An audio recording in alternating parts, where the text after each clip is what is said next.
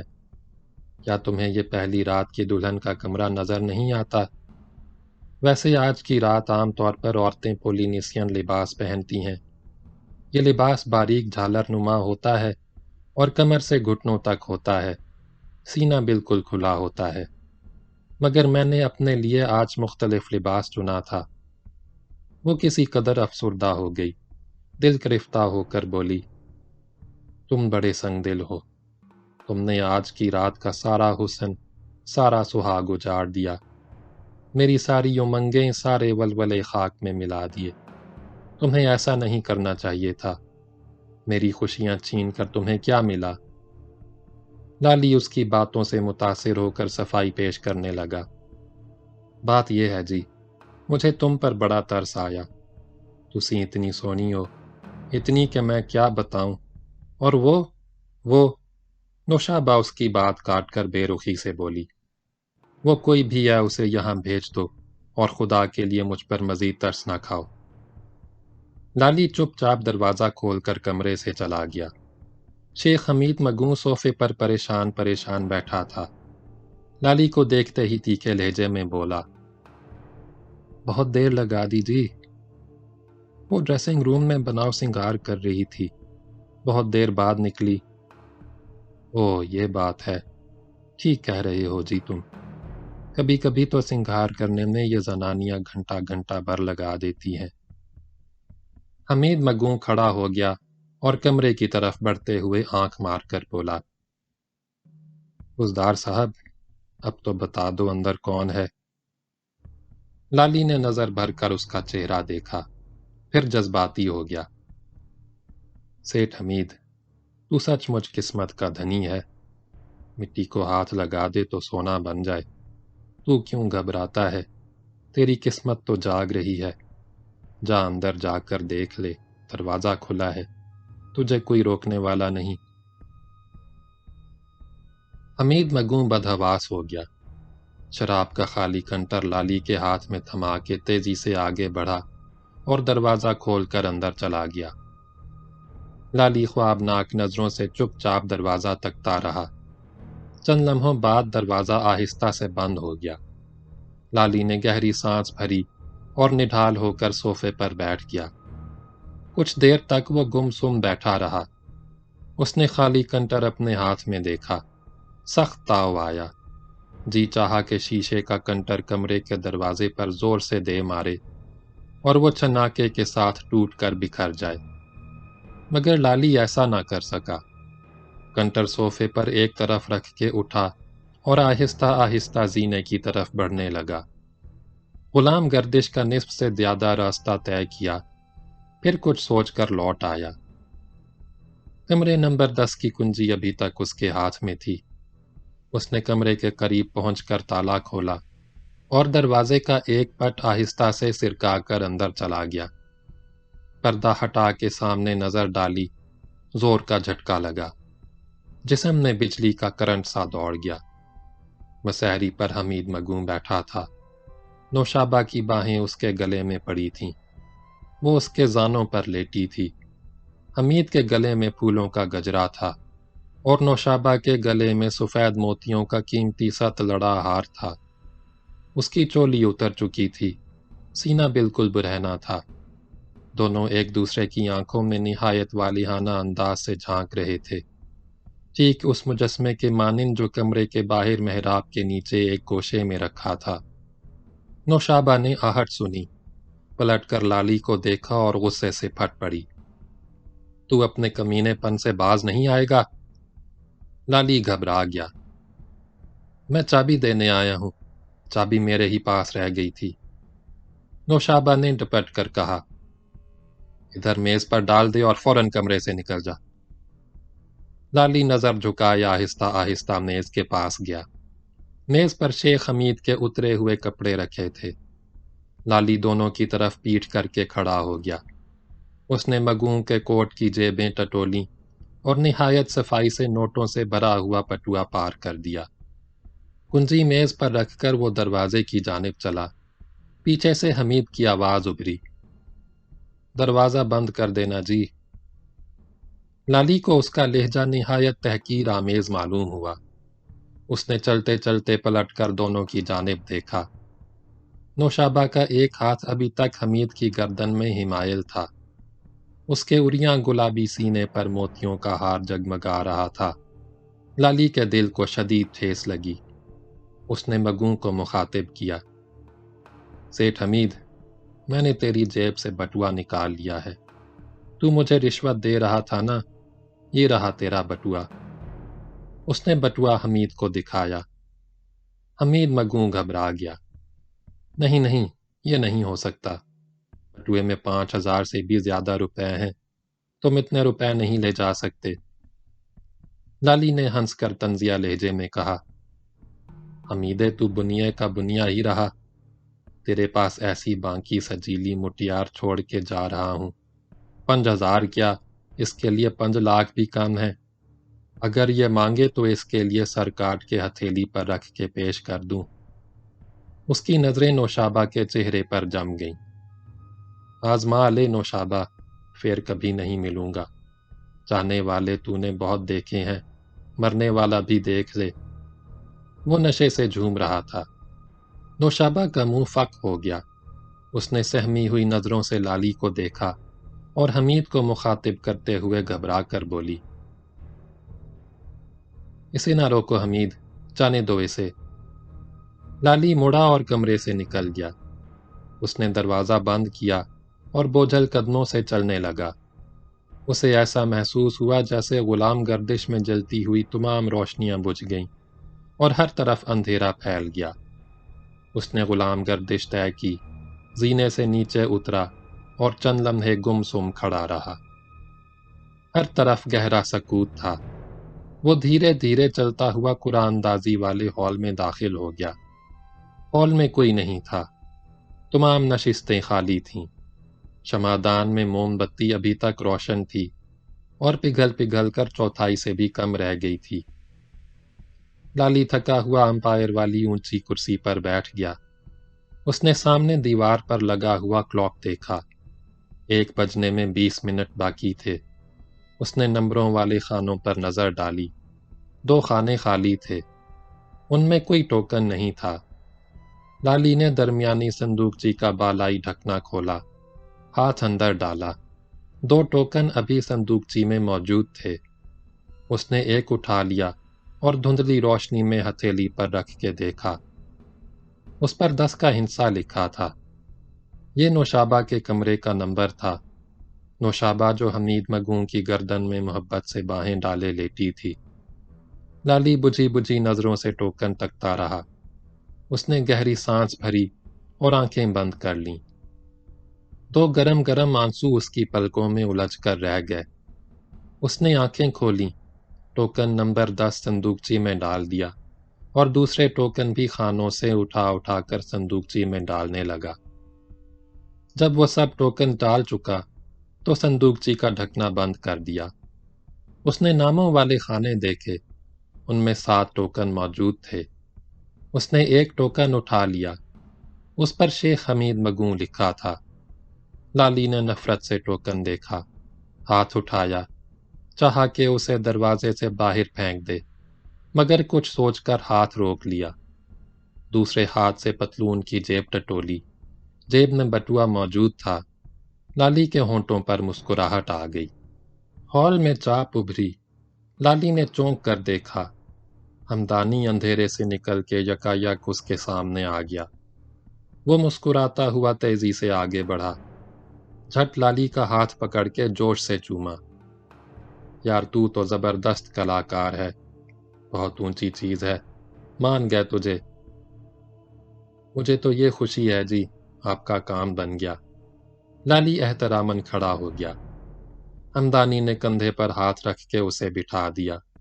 وہ کھلنڈرے موڈ میں تھا، ہنس کر گویا ہوا، یار بیٹھا رہ، تکلف وکلف چھوڑ۔ وہ اچک کر میز پر بے تکلفی سے بیٹھ گیا۔ ہلکا کہا لگا کے بولا، ایسا ویسا کام بنا ہے، نہ پوچھ، اپنے ساتھ کیا واردات گزری۔ جیسے ہی کمرے میں پہنچا وہ ڈریسنگ روم کا دروازہ کھول کر باہر آئی۔ وہ کیا آئی قیامت ہم رکاب آئی۔ امینہ پولینیسین کے سموا قبیلے کی دوشیزاؤں کے لباس پہنے ہوئے تھی، بال کھلے تھے، ایک کان کے اوپر بالوں میں سفید گلاب کا بڑا سا پھول لگا تھا، گلے میں چمپا کی کلیوں کا گجرا تھا، کمر سے گھٹنوں تک سنہری ریشمی دھاگے میں پروئے ہوئے گل چاندنی کے پتوں کا لباس۔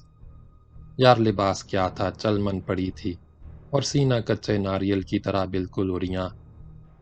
اس نے وارفتگی کے عالم میں لالی کی پیٹھ پر زور سے ہاتھ مارا۔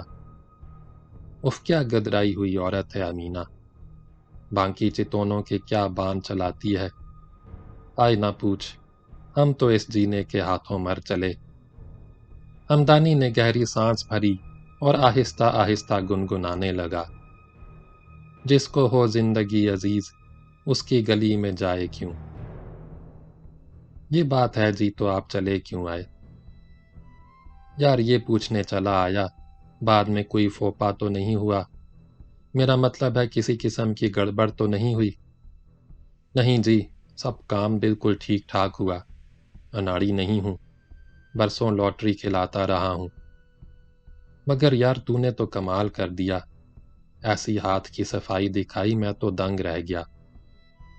ہمدانی نے ہنستے ہوئے کہا، بات یہ ہے کہ ہم نے ایسا فول پروف سسٹم رکھا ہے کہ کسی ہیر پھیری کی گنجائش ہی نہیں۔ میں نے تو جی آپ کے لیے 2 بار ٹوکن نکالے اور دونوں ہی بار معاملہ الٹا گیا۔ 2 بار؟ ہمدانی نے حیرت سے آنکھیں پھاڑ کر کہا، کیا پہلا ٹوکن نوشابہ کے کمرے کا نہیں تھا؟ پہلا نہیں، دوسرا تھا، پہلا تو راہیلہ کے کمرے کا تھا۔ ارے مار دیا ظالم، ہمدانی نے حیرت سے پلکیں پٹ پٹائیں۔ تب تو یار تو نے زبردست کام دکھایا۔ وہ چند لمحوں کے لیے خاموش ہو گیا، پھر سنجیدہ ہو کر بولا، اچھا اب کام کی بات ہو جائے، تم فوراً یہاں سے نکل جاؤ۔ وہ سالہ ایس پی تمہاری گھات میں ہے، تمام وقت بیٹھا تمہیں کو گھورتا رہا، وہ ضرور اپنی کارگزاری دکھانے کی کوشش کرے گا، میں اسے برسوں سے جانتا ہوں، الہ آباد میں میرے ساتھ ہی پڑھتا تھا، وہ تو پیدائشی پولیس والا ہے، باپ بھی اس کا پولیس انسپکٹر تھا۔ اس نے مڑ کر کلاک کی جانب دیکھا، یہ بتاؤ ایس پی مرزا کے ساتھ کمرے میں ہے کون؟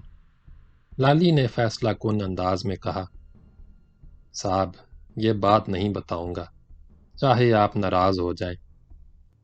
ناراض وراض ہونے کی بات نہیں، ہمدانی نے مسکرا کر کہا، میں تمہارے ہی بھلے کی بات کہہ رہا ہوں، اگر مہاجبین یا راہیلہ اس کے پلے پڑ گئیں تب تو سالہ مارا گیا، گھنٹے 2 گھنٹے کے لیے اجازت لے کر باہر آ جائے تو تعجب کی بات نہیں، وہ بالکل کاٹھ کا الو ہے، البتہ اس کی جورو سائرہ بڑی کانٹے کی عورت ہے، اس پر تو کبھی کبھی عاشق ہو جانے کو دل چاہتا ہے۔ لالی نے بے چین ہو کر کہا، تب تو جی مجھے اب چلنا چاہیے۔ قادر آباد اسٹیشن تو تم اس وقت نہیں پہنچ سکتے، وہ تو بہت دور ہے، مگر تمہیں یہاں سے جلد از جلد نکل جانا چاہیے۔ آپ تو میرے ساتھ اسٹیشن جائیں گے نہیں؟ یار یہ ظلم نہ کرو، میں کیسے جا سکتا ہوں، آج تو وصل کی رات ہے۔ ہمدانی ہنس کر بولا، تمہیں راستے کا بھی کچھ اتا پتہ ہے؟ مجھے تو جی کچھ پتہ نہیں، یہ بھی نہیں معلوم یہاں سے کون سا رستہ جاتا ہے۔ تم ایسا کرو، یہ جو نیچے نہر بہتی ہے اسے پار کر کے دوسری طرف چلے جاؤ، میل سوا میل بعد کچی سڑک آئے گی، وہ بڑی نہر تک جاتی ہے، نہر عبور کرنے کی ضرورت نہیں، کنارے کنارے چلے جاؤ، عارف والا روڈ آئے گی، اور آگے بڑھو گے تو پاک پتن روڈ آ جائے گی، تم اس پر نہ جانا، آگے نکل جانا، قادر آباد کے نزدیک ہو جاؤ گے۔ اس نے قدرے توقف کیا، اس سڑک سے جاؤ گے جو سلیمان کے بنگلے کے سامنے سے گزرتی ہے تو یہ راستہ بھی لمبا ہے، اور اگر ایس پی تمہاری تلاش میں نکل آیا تو راستے ہی میں دھر لے گا۔ لالی جلدی جلدی ناموں کے ٹوکن خانوں سے نکال کر بائیں ہاتھ کی صندوقچی میں ڈالنے لگا، اس نے ڈھکنا بند کیا اور کھڑا ہو گیا۔ چلو میں تمہیں یہاں سے تو اپنی حفاظت میں باہر نکال دوں، یہاں سے نکلنا بھی آسان کام نہیں، ہر طرف سخت پہرا ہے۔ اس نے پھونک مار کر موم بتی بجھائی اور لالی کے ساتھ سنبھل سنبھل کر قدم رکھتا ہوا ہال سے باہر آ گیا۔ دونوں ایک طویل غلام گردش میں آہستہ آہستہ چلنے لگے۔ لالی نے چلتے چلتے کہا، ایک بات پوچھوں جی، آپ ناراض تو نہیں ہوں گے؟ پوچھو، ضرور پوچھو، ہمدانی نے ہلکا کہا لگا کر کہا۔ اس وقت تو تمہیں 7 خون معاف ہیں۔ آپ کو جی اس بات پر ذرا بھی برا نہیں لگتا کہ آپ کی گھر والی ساتھ والے کسی کمرے میں دوسرے مرد کے ساتھ سو رہی ہے؟ برا لگتا تو ہے، ہمدانی نے سنجیدہ ہو کر کہا، مگر اتنا زیادہ نہیں جتنا تم سمجھتے ہو۔ یہ بات سمجھ نہیں آئی جی۔ یار سیدھی سادی بات ہے، یہ تو تم نے سنا ہی ہوگا کہ پرائی عورت اور پرائی دولت سب کو اچھی لگتی ہے، اسے اڑا لینے کو ہر ایک کا دل مچلتا ہے۔ تم نے کبھی سوچا ایسا کیوں ہے؟ ہمدانی نے لالی کے چہرے کو غور سے دیکھا۔ مگر یہ بات تم نہیں سمجھ سکتے، یہ بتاؤ تمہاری جورو وورو ہے؟ وہ تو نہیں ہے جی، لالی نے انکار میں گردن ہلائی۔ پھر تم کیسے سمجھ سکتے ہو؟ ہمدانی ہنسنے لگا۔ ایک عدد جورو بیاہ کر لے آؤ، کبھی نہ کبھی تو تمہارا دل اس سے بھر ہی جائے گا، ہمیشہ یہی ہوتا ہے۔ بات یہ ہے کہ شروع میں عورت محبوبہ ہوتی ہے، بعد میں بیوی بن جاتی ہے، پھر ایسا وقت آتا ہے کہ محبوبہ اور بیوی ختم ہو جاتی ہے اور عورت صرف بچوں کی ماں رہ جاتی ہے۔ جب وہ صرف بچوں کی ماں رہ جائے اور اس میں تمہارے لیے کوئی کشش، کوئی دلچسپی نہ رہے، پھر اس کا ایک عدد یار پیدا کر دو، پھر دیکھو کیا ہوتا ہے۔ صاحب آپ کیسی باتیں کر رہے ہیں، ایسا کیسے ہو سکتا ہے؟ میں ٹھیک کہہ رہا ہوں، جب اس کا یار پیدا ہو جائے گا تو وہ جوان اور خوبصورت ہونا شروع ہو جائے گی، بچوں کی ماں ایک دم محبوبہ بن جائے گی اور تم اس کے عاشق بن جاؤ گے، ہر وقت اس کے یار سے اسے چھین لینے کے چکر میں رہو گے، اور جب وہ واپس ملتی نظر آئے گی تو اس کے عشق میں ایسے پاگل دیوانے ہو جاؤ گے کہ اس کے یار کو قتل کر دو گے، بلکہ اسے بھی قتل کر دو گے اور ٹھنڈے ٹھنڈے جا کر پھانسی کے پھندے سے لٹک جاؤ گے۔ لالی قائل نہ ہوا۔ صاحب عزت بھی تو کوئی چیز ہوتی ہے۔ یار یہ عزت وزت سب بکواس ہے۔ ہمدانی بے تکلفی سے مسکرانے لگا۔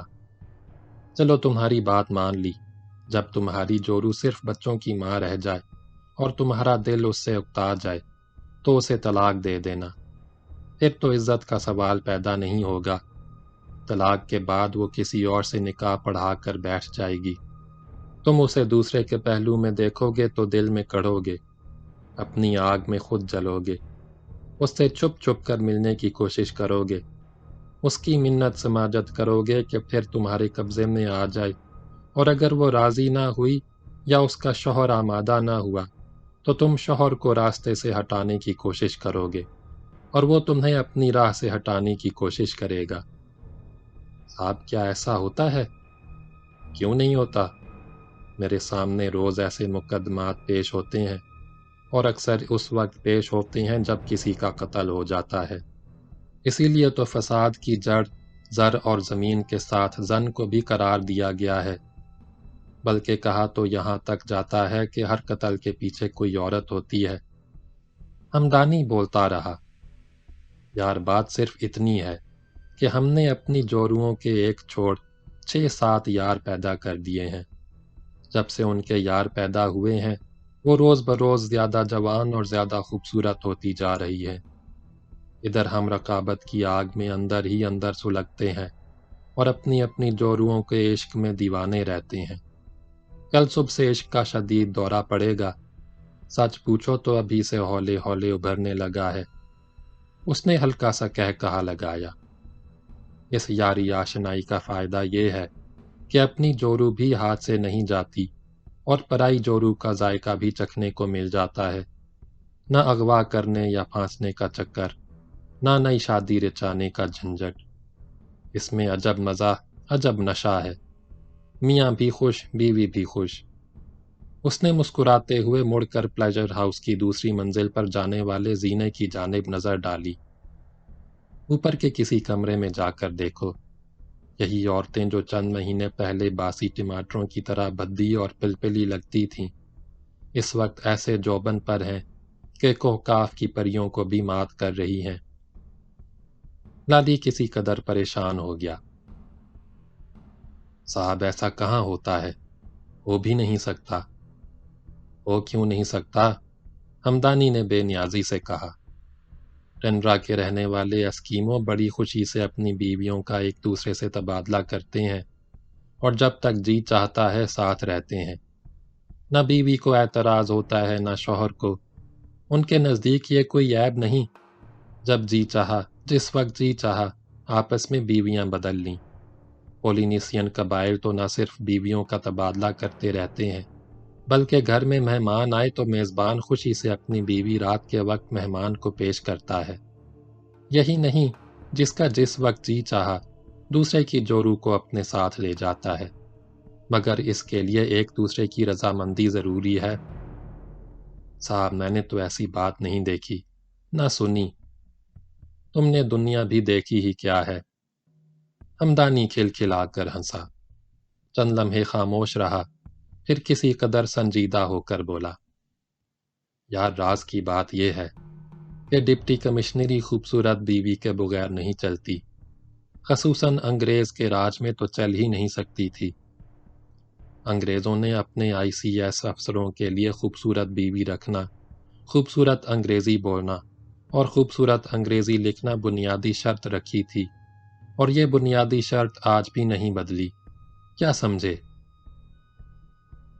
لالی نے معصومیت سے پوچھا۔ تو کیا سارے ڈپٹی کمشنر اور وڈے افسر یہی دھندا کرتے ہیں؟ نہیں یار، ہمدانی نے تردید کی، بہت سے تو بالکل ہی صوفی ہیں۔ رؤف اسی لیے اپنی جورو کو لے کر کینیڈا چلا گیا۔ جورو بھی ایسی چھانٹ کر لایا ہے، بالکل مرکا چغتائی لگتی ہے، پھولوں کی طرح نازک اور شفاف، ایسی اجلی کے ہاتھ لگاؤ تو میلی ہو جائے۔ پچھلی قرعہ اندازی میں وہ میرے حصے میں آئی تھی۔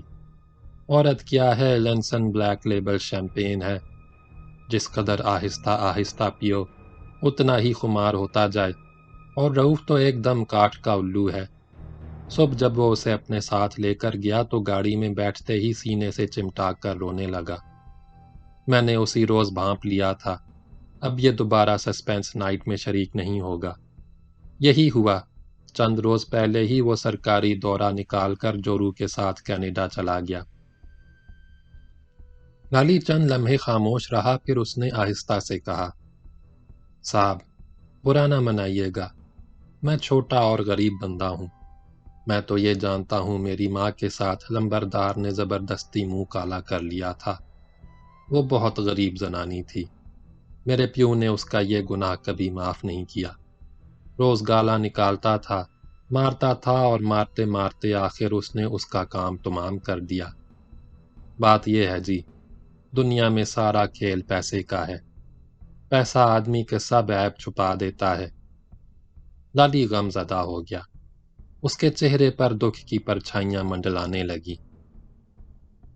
ہمدانی نے مزید بات چیت نہیں کی، دونوں چپ چاپ چلتے ہوئے پلیجر ہاؤس کی 2 منزلہ عمارت سے نکل کر باغ میں آ گئے۔ چند ہی قدم چلے ہوں گے کہ قریب کے درختوں کے نیچے آہٹ ہوئی، ساتھ ہی آواز آئی، کون ہے؟ انہوں نے چونک کر اس طرف دیکھا۔ ہمدانی فوراً ڈپٹی کمشنر بن گیا۔ اس کے چہرے سے مسکراہٹ اور شگفتگی غائب ہو گئی، گردن تن گئی۔ اس نے حکم دینے کے انداز میں بلند آواز سے کہا، سامنے آؤ۔ درختوں تلے آہٹ تیز ہو گئی، اندھیرے سے ایک مسلح پہرے دار نکل کر سامنے آ گیا۔ اس نے ڈپٹی کمشنر کو دیکھتے ہی دونوں جوتے بجا کر کھٹاک سے سلوٹ کیا اور اٹینشن ہو کر کھڑا ہو گیا۔ ڈپٹی کمشنر نے اس پر اچڑتی ہوئی نظر ڈال کر بے نیازی سے پوچھا، کیا نام ہے تمہارا؟ پہرے دار نے مستعدی سے جواب دیا، تاج محمد، میں جی ساہیوال کا رہنے والا ہوں۔ اس کے لہجے سے گھبراہٹ صاف عیاں تھی۔ منٹگمری کو جی پہلے ساہیوال ہی کہا جاتا تھا۔ ڈپٹی کمشنر نے اس کی گھبراہٹ نظر انداز کرتے ہوئے لالی کی طرف اشارہ کیا۔ تاج محمد، اسے اپنے ہمراہ لے جاؤ اور جہاں یہ جانا چاہے اس جگہ کا پتہ معلوم ہو تو بتا دو۔ یہ نہر کے اس پار جائے گا، یہ اسی راستے سے جانا چاہتا ہے۔ ہمدانی مڑا اور آہستہ آہستہ چلتا ہوا پھر عمارت میں داخل ہو گیا۔ ڈپٹی کمشنر چلا گیا تو پہرے دار نے لالی سے پوچھا، تینوں کتنے جانا ہے؟ لالی نے مختصر جواب دیا، قادر آباد اسٹیشن۔ پہرے دار نے کسی قدر حیرت زدہ ہو کر کہا، اسٹیشن تو یہاں سے دور ہے، تو سویرا ہونے تک وہاں نہیں پہنچ سکتا۔ فکر نہ کر، مجھے نہر کے اس پار پہنچا دے۔ دونوں درختوں کے نیچے ایک پگڈنڈی پر چلنے لگے۔ دور جا کر نشیب میں اتر گئے۔ سامنے نہر تھی۔ دونوں نہر کے کنارے کنارے چلتے رہے۔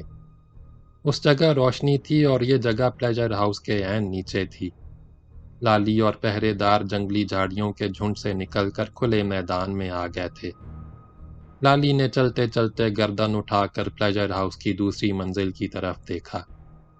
کھڑکیوں سے گہری سرخ سرخ روشنی پھوٹ رہی تھی۔